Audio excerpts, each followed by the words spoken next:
Su historia es un recordatorio de que la pasión por crear puede sobrevivir a cualquier error y se aprende a iterar. Un fuerte aplauso.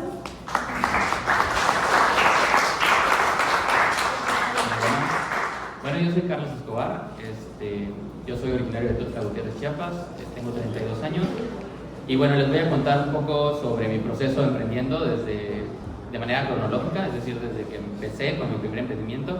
Y ya que es mañana de tropiezos, pues la idea es que les vaya diciendo las lecciones que aprendí con cada uno de los emprendimientos. En el caso de que ustedes quieran emprender, pues sepan qué cosas no deben de hacer para que tengan más posibilidades de éxito, ¿no? Entonces, bueno, yo empecé a desarrollar lo que son páginas web desde primero de secundaria más o menos, como a los 12 años. A los 14 años, en 2007, desarrollé lo que fue mi primera página web hecha con WordPress, que era sobre eventos allá en Tuxtla Gutiérrez. En ese tiempo no había Facebook ni nada y la verdad es que lo empecé, funcionó, publicaba sobre los eventos y la verdad es que empezó a llegar gente, ¿no? Me empezaron a invitar a eventos, los mismos empresarios me invitaban, empecé a conocer artistas, empecé a ir a eventos desde muy temprana edad, desde los 14, 15. Y ahí fue como que me hice conocer un poquito por allá, sobre todo por este emprendimiento que sí llegó a ser muy famoso, o sea, llegué a tener hasta 100,000 visitas en un día en lo que era la página, y mis únicos ingresos, realmente era un hobby, ¿no? Yo no lo vi como un negocio, yo lo hacía porque me gustaba, y mis únicos ingresos que tuve en ese tiempo fue nada más publicidad de Google AdSense, que te pagaba más o menos como $100 por cada 100,000 visitas, y ya, ¿no? Y a lo mejor que me invitaban a ruedas de prensa, me daban comida, y esa era mi ganancia, ¿no? Era mi hobby. Entonces, en ese momento sí traté yo de hacerlo negocio. La verdad es que estaba muy chico, tenía 14 años, iba a los negocios y la verdad es que me ignoraban, o sea, como que veían muy niño y la verdad no pasó nada, ¿no? La verdad es que me resigné y al final lo dejé como un hobby. Bueno, eso fue como el primer emprendimiento. Ya a los 18 empecé en la universidad, yo estudié en la Universidad Politécnica de Chiapas, estudié Ingeniería en Desarrollo de Software. Y ahí dentro de la universidad empecé con mi primer emprendimiento, bueno, mi segundo intento de emprendimiento, que era una plataforma que también era de eventos, que se llama Wowzer, pero al final ahorita está abandonado. Pero esa la desarrollé con compañeros, estábamos aprendiendo a programar, entonces la verdad es que lo programamos mal, o sea, muy difícil de mantener y lo que sea, pero lo hicimos, ¿no? Ahí nosotros teníamos la idea de que, bueno, hacemos una aplicación que funcione muy bien, y solito va a funcionar, solito va a llegar la gente y va a escalar y va a estar en muchas ciudades, etcétera, ¿no? Uno de los aprendizajes aquí que tuve fue que no es así, ¿no? O sea, ustedes podrían crear una red social mejor que Facebook, porque sí es posible, o sea, hay muchas cosas que Facebook no hace, pero no solo es hacerlo, ¿no? Uno lo puede hacer, pero no va a llegar la gente y no lo va a consumir, y menos si está empezando, donde no hay nada. Y ese era nuestro objetivo con esta plataforma, era como que la gente subiera a los eventos, subiera a sus lugares, tuviera un catálogo y nosotros decíamos, ok, la gente lo va a subir, todo el mundo se va a enterar, va a funcionar solito y ya estuvo, ¿no? La realidad fue de que lo sacamos, lo lanzamos y no pasó nada, ¿no? Nadie se registró, nadie subió ningún evento, yo traté de subirlo y bueno, no tenía yo dinero ni para pagar a alguien que estuviera subiendo, ni para hacer campañas de marketing, entonces al final el proyecto quedó al abandono. Además, agregado pues que estaba mal programado y era difícil de mantener. Entonces, esa es una aprendizaje que les doy, ¿no? No solo es hacer un producto bueno, hay que saber venderlo. En el caso del anterior, de Portal Tuxtla, también fue lo mismo. Yo podía tener 150,000 seguidores en la página, pero podría llegar a una página que tenía 500 seguidores y no sé, porque tenía conocidos o porque se sabía mover, sabían vender, ellos podían conseguir mejores lugares, conseguir publicidad que le pagaran, o sea. Entonces, eso es algo importante, no solo la tecnología y la aplicación importa, ¿no? Hay que buscar una forma de que también el marketing y la venta sea, porque si no, no funciona, ¿no? He visto empresas que son muy malos sus productos, pero si venden, pues están ingresando y mientras uno puede tener el producto más chido y no funciona, ¿no? Entonces yo a los 21 ingreso a la universidad. A los 22 yo empiezo a trabajar en una empresa de videojuegos que se llama Gameloft, pero yo no hacía videojuegos, yo estaba en una parte de e-commerce. Y estando ahí en Gameloft, o sea, en el 2015 yo tenía 22 años, fue que compré el dominio de Weblabor. Yo desde que tenía la página de portal ya sabían pues la gente que yo hacía páginas, entonces a veces me pedían, oye, hazme una página, etcétera. Entonces yo decidí comprar fue el dominio de weblabor.mx para usarlo como marca personal, para poner mi portafolio. Entonces, por así decirlo, desde el 2015, o sea, hace 10 años compré el dominio, ¿no? El nombre de la empresa, que es Weblabor. Y solo lo usaba así de vez en cuando, ¿no? Alguien me pedía y empecé a buscar freelancers, sobre todo de diseño. Entonces, mi primera persona con la que trabajé, que yo le pagara, era un diseñador, que básicamente le decía, oye, tengo personas que me piden página, por favor, me diseño, y yo ya nada más lo implemento y te lo entrego, ¿no? Entonces, eso podríamos decir que son mis primeras, no sé si decirlo contrataciones, porque son freelancers, pues no.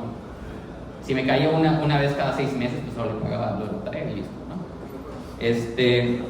Entonces, en el 2016, bueno, o sea, GameLoft duró 6 meses porque estaba en Mexicali, o sea, no me gustó Mexicali, hacía mucho calor. Me regreso a Tuxtla y empiezo con otro emprendimiento que se llama tiendafacil.org. Mi idea aquí era hacer como una competencia, una página que ya ahorita ya no existe, pero era una plataforma de e-commerce que se llama Kiching, que básicamente lo que me gustaba era de que cualquier persona que quisiera vender se registraba, vendía sus productos, no tenía que hacer nada más, ni enviar documentos ni nada, y vendía y nada más lo transfería. Entonces yo quise hacer algo igual porque su página era muy sencilla, no había opción de personalización, no había nada. Dije, ya, yo lo puedo hacer. Me aventé 2-3 meses haciéndolo, encontré qué proveedor usaban OpenPay para cobrar y que tenía las APIs para transferir y todo.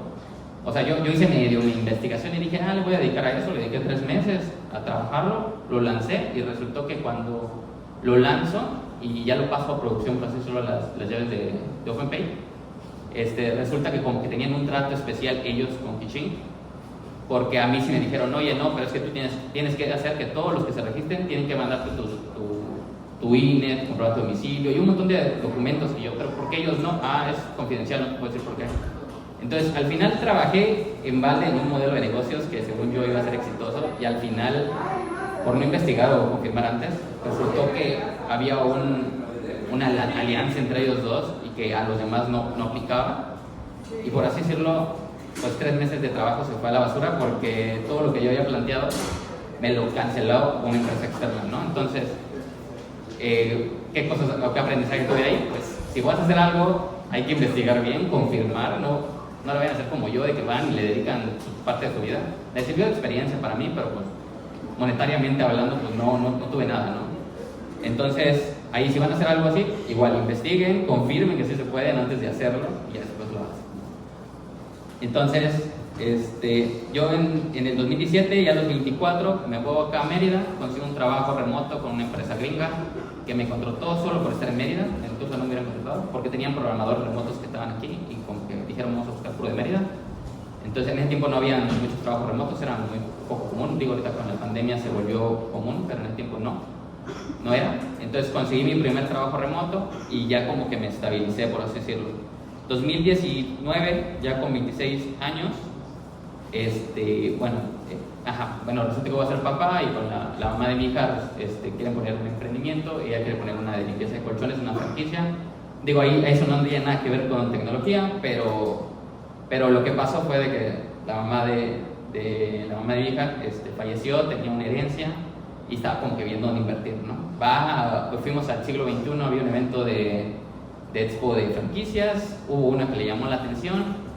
El chiste es que pagó la franquicia, no pedimos ni abogados ni a nadie que revisara el contrato, nada. Además era nueva la franquicia, ni había muchas franquicias. Éramos los primeros de la franquicia, de hecho.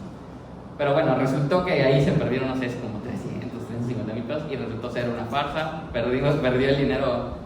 O sea, era de que en vez de que hubiera beneficios, era de solo tienes el nombre y no te ayudamos con nada, y hasta nosotros te vendemos los productos y te los vendemos más caro que lo que consigues en otro lado. O sea, nos vendían los productos más caros todavía. Y todo eso fue por no revisar el contrato, ¿no? Entonces, aprendizaje ahí: si van a firmar un contrato, van a invertir en algo, porfa, revisen los contratos, paguen un abogado. O sea, pagarle, es que gastar 1,000 pesos en un abogado no es nada comparado con perder 300 o 500 mil, lo que vayan a invertir. Entonces, abogados siempre, y no confíen, y si van a comprar una franquicia, pues que sea con alguien que ya haya empezado, porque pues, bueno, nosotros tuvimos esta mala experiencia, ¿no? Y las chavas que vendieron se veían bien amables y todo. Ya estando con ellos fueron bien mala onda, nos exigían. No, o sea, una experiencia muy mala, ¿no? Esa empresa se la quedó pues la mamá de mi hija, que es mi ex, Y yo ya no sé nada, yo me deslindé de eso. ¿Hay experiencia de eso? Hay experiencia ahorita. En 2020 empiezo con una plataforma que se llama TiusWebs, que como vendía muchas páginas web, decidí desarrollar mi propia plataforma de creación de páginas. Yo antes usaba puro WordPress y los hacía y listo, pero pues es instalar individualmente. Entonces yo hice mi plataforma de creación de páginas que se llamó TiusWebs. Y ya mi idea era pues que ya estuviera listo, ya nada más arrastraba algo y pum, lo entregaba, ¿no? Esa era la idea en general. En ese tiempo también empecé un poquito a trabajar con más freelancers, ¿no? 2021, yo a los 28, se mueren de COVID un tío, mis dos abuelitos, mis primeras personas cercanas que se mueren, me terminan al mes de eso. Yo acababa de empezar como a contratar gente para la empresa, porque ya tenía la idea de escalarlo y tener empleados. Entonces yo había conseguido gente, lo que yo les ofrecía era que les pagaba por hora. O sea, era de ven, trabajas y te pago, no sé, 200 por la hora y traqueas y al final la que sea te pago, ¿no? Esa era mi idea de cómo iba a trabajar. Digo, si van a emprender no van a pagar por hora, no me conviene a mí.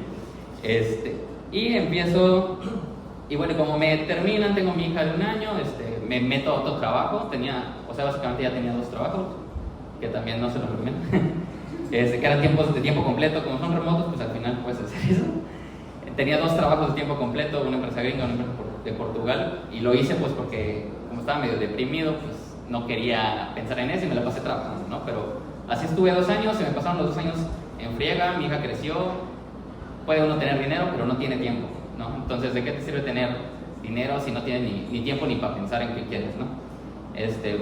Entonces, bueno, pasó eso, y mientras yo hacía eso, seguía manteniendo la empresa de Weblauer, y como tomé la mala decisión de que les pagaba por hora, yo seguía vendiendo, metía proyectos. De hecho, tuve un momento donde había un montón de proyectos que iban entrando. Contraté project managers, contraté programadores, diseñadores, contraté de todo tipo. Y realmente, pues yo no veía problema porque yo estaba recibiendo ingresos de 2 lados, tenía mal las finanzas, lo revolvía todo, yo no sabía cuál era mío, yo solo sabía tengo para vivir y listo, se me podía ir todo lo demás. Y ya decía, estoy ocupado, no tengo tiempo para pensar más, porque pues tenía 2 trabajos y ya no. Llega 2024, o sea, ya cuando tenía 31, y digo, no, sabes que ya está pasando un tiempo muy rápido, no disfruto a mi hija. No sé ni qué está pasando en la empresa porque no tengo tiempo ni para juntas. Y es cuando dejo la empresa portuguesa y dije, bueno, voy a dejar esa, con los gringos está tranquilo. Le voy a dedicar a la empresa para que esté de tiempo completo ahí y vea qué pasa, ¿no? Resultó que como pagábamos por hora, había muchas personas que se me vendieron, que sabían que eran buenos, que hasta, que págame más, que no sé qué. Resultó que no hacían su trabajo y yo les estaba pagando. O sea, si yo vendía un proyecto, no sé, en 30,000 pesos, resultaba que no, en vez de ganar, perdían, ¿no? ¿Por qué? Porque estos güeyes se hacían güeyes, hacían tiempo, les pagaba yo ni revisaba. Entonces perdí mucho dinero en esa etapa de 2 años donde estuve pagándole así, ¿no? Entonces ¿qué mensaje daría aquí? Es de, no vayan a hacer eso, no vayan a hacer la tontería de pagar por hora. La gente se abusa. Digo, yo soy mucho de, no, que sí, que los derechos laborales y todo, pero ya uno cuando está del lado del emprendedor, de que paga, la verdad es que las cosas cambian. Yo era muy confiado y tuvo que pasar eso. Como dejé la empresa gringa, básicamente estuve así como que al límite viviendo, porque pues ya no había dinero para pagar porque todos estaban acostumbrados a que se les pagara bien y no hacían nada. Entonces tuve que hacer recortes, obviamente tuve que hacer cambios, tuve que decir, ¿sabes qué? Ya no voy a pagar por hora, les voy a pagar por tarea. Si no lo hacen, no les voy a pagar nada. Si lo hacen mal, hasta que lo componga se les paga. O sea, me puse en un plan mamón, de cierta forma, pero no es porque yo sea mamón, no, es porque estaba perdiendo dinero y no funciona. Entonces, bueno, hubieron muchos problemas, lo de las finanzas, empecé a administrar la parte de finanzas para que también yo ya pudiera saber cuánto estamos ganando y cuánto no, porque les digo, estaba un desastre, no sabía yo nada de eso. Entonces, aquí mensajes, pues lo de manejen las finanzas, no lo hagan como yo, de que todo lo combinan, no saben ni nada qué es y que nada, salgo y ya con eso. Eso no es lo que deben de hacer si están emprendiendo. La contratación también sí es importante. Hay mucha gente que te puede vender muy bien y a la mera hora no son nada buenos. Incluso me tocó gente que decía que trabajaba, o sea, le presionaba que trabajaba y se iba a trabajar otras cosas, como de otros proyectos de freelancers, y o sea, querían cobrar doble, pues, el que vendía, el que ellos estaban haciendo, y me querían cobrar a mí. Entonces, digo, si hay o sea, no sean tan confiados como yo, si hay deshonestidad, desconfíen. Obviamente ya con el tiempo pues uno puede tener ciertas confianzas. Y bueno, y no vayan a pagar por hora, ¿no? Entonces a partir de ese tiempo pasaron más cosas, se recortó el dinero también de los gringos, básicamente de tener 2 trabajos de tiempo completo bien pagados, me quedé a 0. Tuve que hacer que la empresa de cierta forma ya tuviera ganancias al cambiar los precios, porque estaba dando muy barato, que también esa es otra, que si tienen bien las finanzas se van a dar cuenta cuando están dándolo muy barato, pero si no lo tienen bien, ¿cuánto se van a dar? Como es mi caso, ¿no? Entonces, por así decirlo, desde 2024 hasta ahorita estoy dedicándole el 100% a la empresa. Ahorita ya está controlado toda esta parte, por lo menos de los pagos, ya no estoy perdiendo por proyecto. Ya lanzamos nuevos proyectos, tenemos un punto de venta que se llama Control Total, que ahorita lo sacamos gratis. Si alguien de ustedes pues, tiene un emprendimiento, de hecho, y quiere vender, mandar cotizaciones, notas de venta, está esta plataforma que es gratuita por el momento y que ahorita estamos en espera de llegar a 1000 usuarios, porque tenemos como 600 usuarios. Ahí la idea es llegar a 1000 para que empecemos a cobrar una suscripción mensual, aunque sea de 50 pesos, pero ya con eso es bastante, ¿no? Entonces tenemos eso, tenemos una plataforma esta de tienda que les dije que no funcionó, el nombre lo mantuve, ahorita lo estamos rehaciendo y estamos sacando nuevas tiendas en línea, que es tiendafacil.org. Y la parte esta de Tíos Webs que les dije, igual, cosas que hice yo ahí mal, a nivel tecnología. Yo hice una plataforma donde hacía todo. Si un cliente me decía, oye, quiero una página web, lo hacíamos ahí. Oye, quiero un e-commerce, lo hacíamos ahí. Oye, quiero vender cursos en línea, lo hacíamos ahí. Quiero vender un terreno, lo hacíamos ahí. O sea, todo lo hicimos en un proyecto y el proyecto se volvió inmantenible porque eran muchas cosas que traía y no estaba orientada a nada, ¿no? Entonces, otro consejo, no lo hagan tan grande su proyecto porque después se va a volver inmantenible. O sea, no van a poder entender algunas cosas y va a estar todo combinado, no, va a ser un desastre. Y eso es lo que nos pasó. Ahorita en estos 2 años que he estado como a tiempo completo, ya lo dividimos, ya tenemos la plataforma de tienda, tenemos la plataforma de páginas, queremos hacer la plataforma de cursos, o sea, ya mover los clientes, para que quede ya más organizado y que cada uno tenga su nicho. Entonces, ahorita novedades que tengo, pues es el punto de venta, total, tienda fácil, tenemos un CRM de WhatsApp que se llama SyncPro, que es para, o sea, que se conecta con la API de WhatsApp y es como para que tengas múltiples agentes, que es algo que también ya tenemos. Y hacemos aplicaciones a la medida, o sea, llega un cliente, queremos tal cosa y se lo hacemos. Entonces, último consejo es, enfóquense a un producto, no le hagan como yo que quieran tener de todo, porque crecen muy lento, sino mejor, si van a hacer algo, enfóquense a uno, y si le van a tener que decir a algunos clientes, ¿sabes qué? No puedo ayudarte, de cierta forma es mejor, porque si no, se vuelve más complicado, ¿no? La parte de emprendimiento. Y bueno, eso sería todo por mi parte. No sé. Pero vamos a la segunda. Ajá, segunda. Y ahorita le voy a Gracias, Carlos.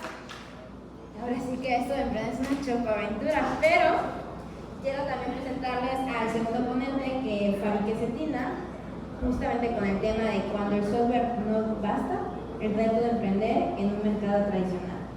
Les voy a contar un poquito. Fabrique es fundador de Nationalsoft, que actualmente se llama Soft Restaurant, creador del software más usado por restaurantes en México. ¿Quién no ha ido a un restaurante y no ha visto ahí a Soft Restaurant? Pero es él.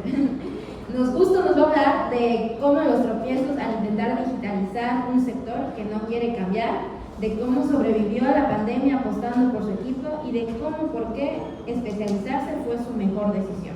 Su experiencia muestra que la tecnología necesita empatía para realmente transformar. Entonces, todo tuyo el micrófono. Bueno, muchas gracias. Felicidades, Carlos. Ahí te voy a dar unos consejos para que no cometas errores que ya vi que vas a cometer.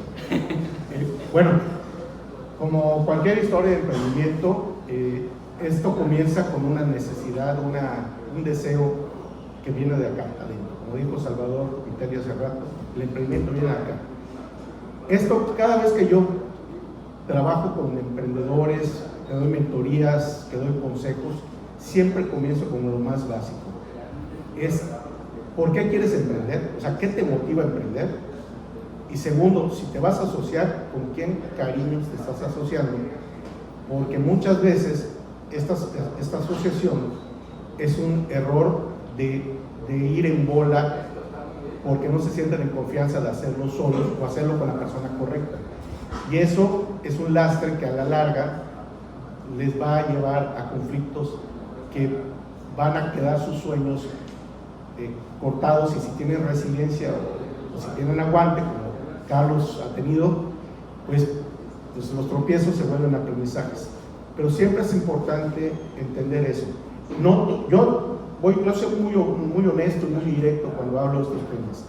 No todos son emprendedores, no todos tienen la madera emprendedor, todos tienen la oportunidad de emprender, pero sí es algo muy diferente. Los emprendedores no necesariamente nacen o se desarrollan, es una evolución de las personas, desde los que son emprendedores natos que les pican por hacer las cosas, hasta las personas que empiezan a emprender. Primero él empezó por gusto y después se mantuvo como emprendedor por necesidad. Muchos de los emprendimientos son por necesidad, porque ya no te queda de más. La parte intermedia de que no eres emprendedor nato, pero tampoco tienes la necesidad y lo quieres hacer por moda o porque se oye padre, o también que creo que ya el tiempo ha puesto las cosas en su lugar. Antes decían, quiero ser emprendedor porque quiero ser mi propio jefe, tener mi tiempo libre y hacer lo que yo quiera cuando yo quiera, y es todo lo contrario. Ser emprendedor, ser una empresa, es completamente todo lo contrario. Te vuelves un workahólico, esclavo de tu propio tiempo, y antes, si como empleado te molestaba tener un jefe, cuando eres emprendedor tienes miles de jefes. Entonces, eso es muy importante que lo tengan definido. ¿En qué momento emprender? No hay una regla ni una temporalidad. Cada quien que tenga la necesidad o quiere emprender lo va a hacer de manera natural o porque quiere experimentar y va a pasar diferentes etapas. Y eso es lo que me pasó a mí.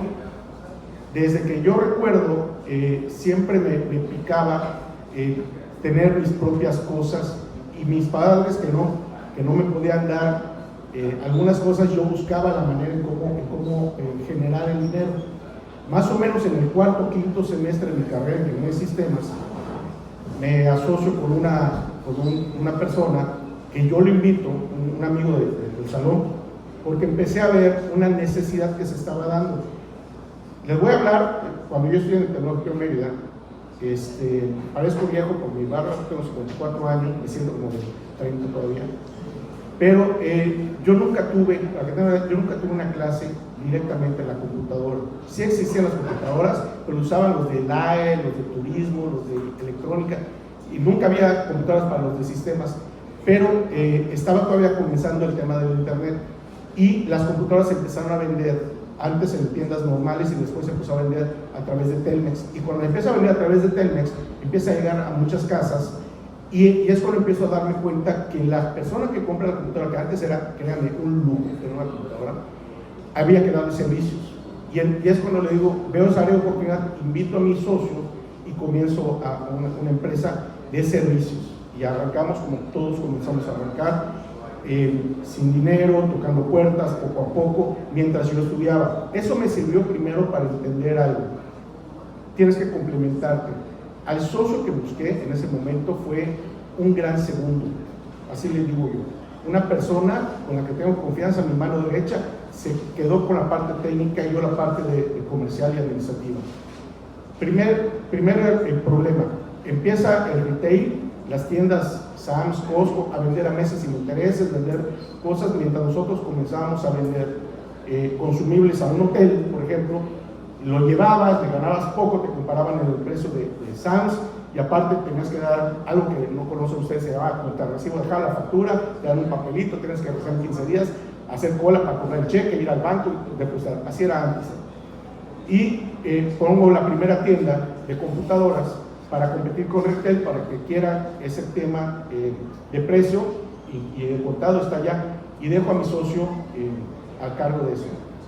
¿Qué es lo que pasa? Mi socio no es director, es un segundo, y quebró la empresa en 3 meses. Le compré la empresa, me quedé con la tienda, y estando con la tienda empiezo a tratar de diferenciarlo. Todos empiezan a vender computadoras, los márgenes son muy pequeños, se requieren muchos servicios, se requiere mucho capital, y siempre yo quería diferenciar, buscando computadoras gamer, cuando todavía estaba ese concepto empezando, pero siempre mi formación era desarrollador y quería desarrollar. Todos los tropiezos que tuve, aprendí temas legales, demandas de Profeco, entonces tienes que tomarte en serio la ley, tienes que estudiarla, no te pagan, tienes que meter demandas, tienes que aprender también cómo protegerte contra los clientes, problemas de personal, hay que empezar a entender la ley de trabajo y muchas cosas que esa empresa me sirvió para ir fogueándome, y viendo un área de oportunidad, tenía clientes que eran restauranteros, veo que no tienen un sistema de punto de venta, y yo como distribuidor de cómputo quería un sistema para venderles, implementarlo y cobrar los servicios, y no conseguí un sistema especializado.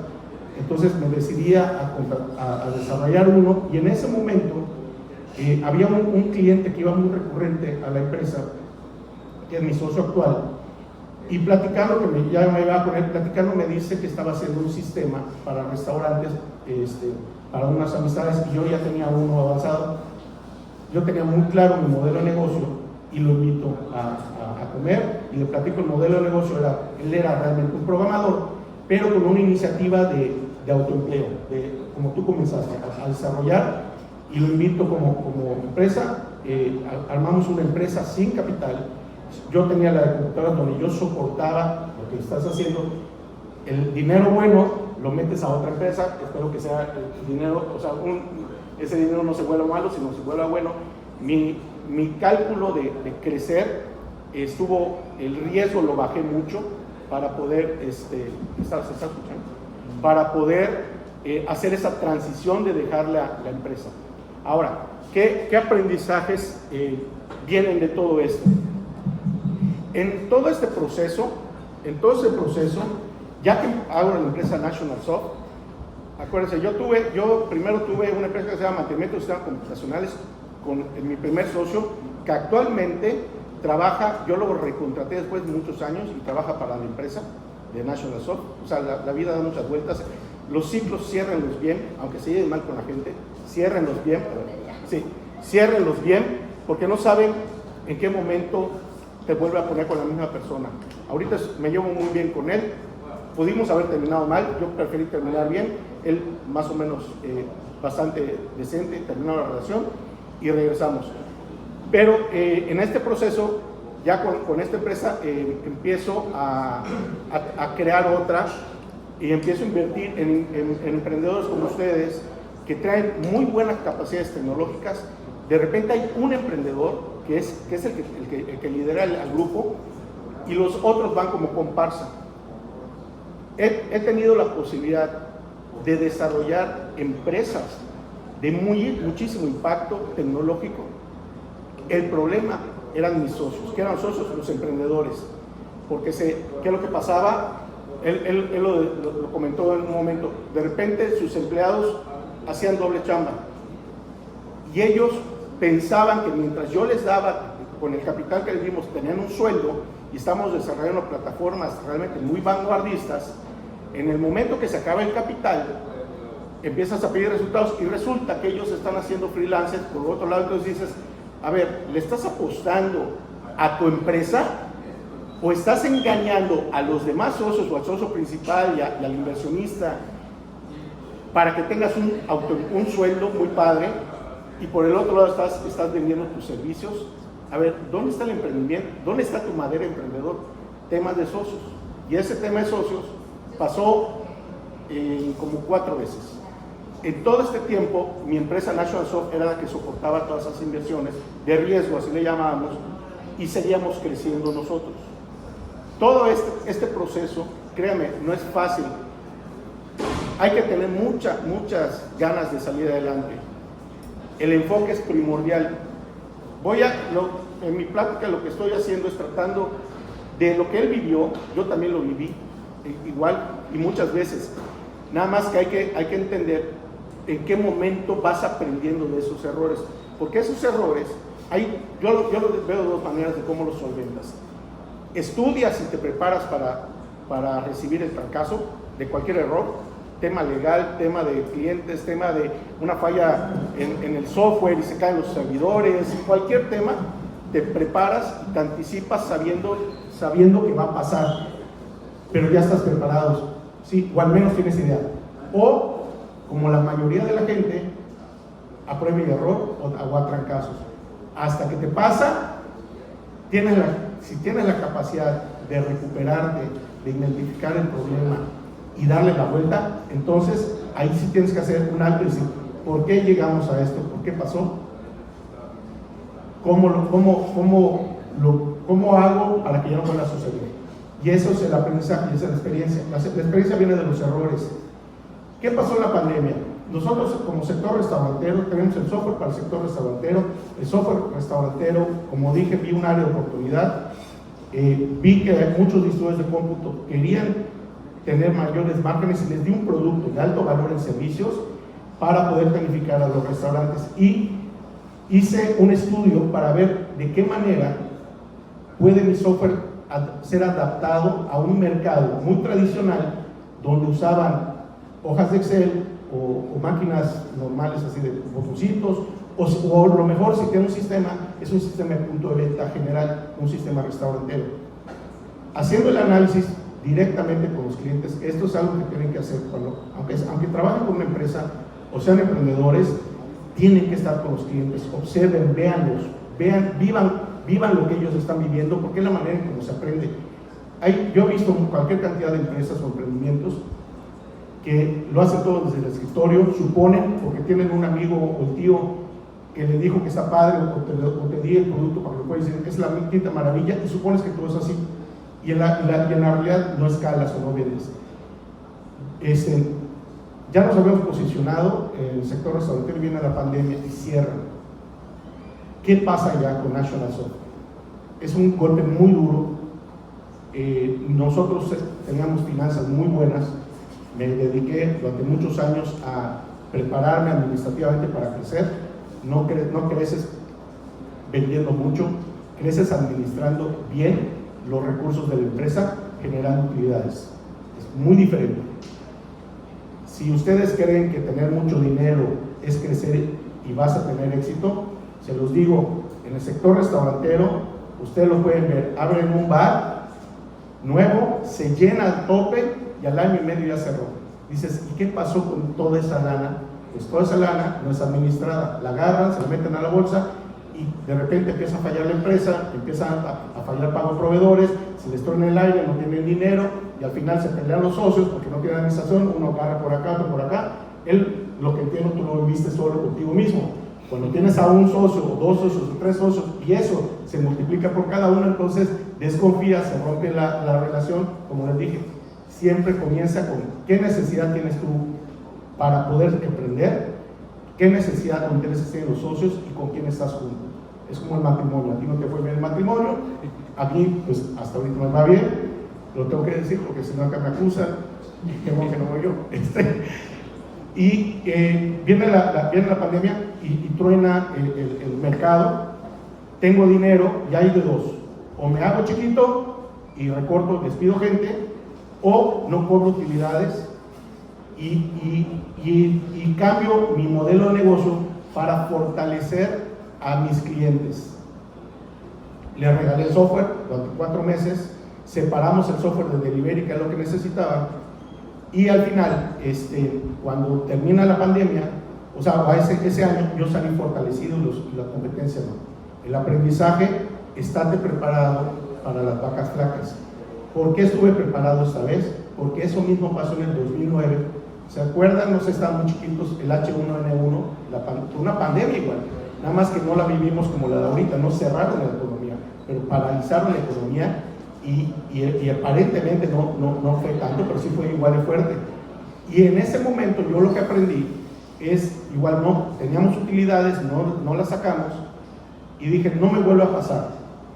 Voy a tener 3 meses de nómina y de gastos completos para poder pagar si llega a pasar algo que yo de repente no venda. Nunca me imaginé que iba a pasar y estuve preparado. Y al final, en un nicho que es muy difícil cambiar las formas, porque el mercado restaurantero es un mercado muy informal. No estoy hablando de los McDonald's, todos los que están profesionalizados, sino que muchos de los restaurantes que ustedes ven, que hablen, son chavos muy emprendedores, pero administrativamente tienen un relajo. ¿Cómo podemos meter el software que no entiendan que el software es un tiratickets, sino que tienen que es un software, es una herramienta administrativa? El gran reto que se tenía que hacer es cómo escalas a nivel nacional. Eso fue muy costoso, tardamos mucho, pero la estrategia siempre fue clara. Nos basamos en los canales de distribución, los distribuidores de cómputo. Pero ¿cuáles fueron los grandes problemas que tuvimos? Una parte donde mi socio se relajó un tiempo, pensó que ya estábamos del otro lado y empezó a soltar el código de generación de llaves a uno que él confiaba. Y de allá, la historia se difundió, craquearon el sistema, le hicieron ingeniería inversa y viene el tema de la piratería. Y la piratería en México y en el software es realmente un cáncer. Ustedes están de ese lado, no lo ven. Pongan el ejemplo que Carlos puso. Cuando son empleados, colaboradores de una empresa, quieren que le paguen más, se hacen a los güeyes, quieren trabajar 4 horas al día, etc. Pero cuando te pasas de este lado, se ven las cosas muy diferentes.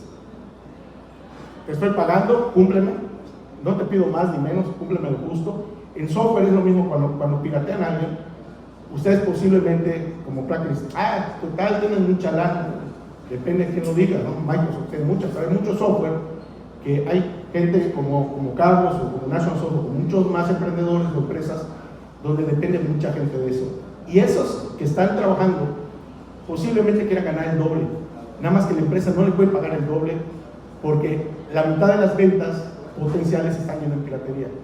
¿Cómo reactivas eso? Nosotros hicimos cambios en el sistema para tratar de sacar cosas mensuales y tratar de competir. Como ya nos habían mapeado los hackers, pelear contra los hackers, ustedes acá tienen una especialidad de ciberseguridad, lo deben saber, es una competencia creativa de quién gana a quién, permanentemente.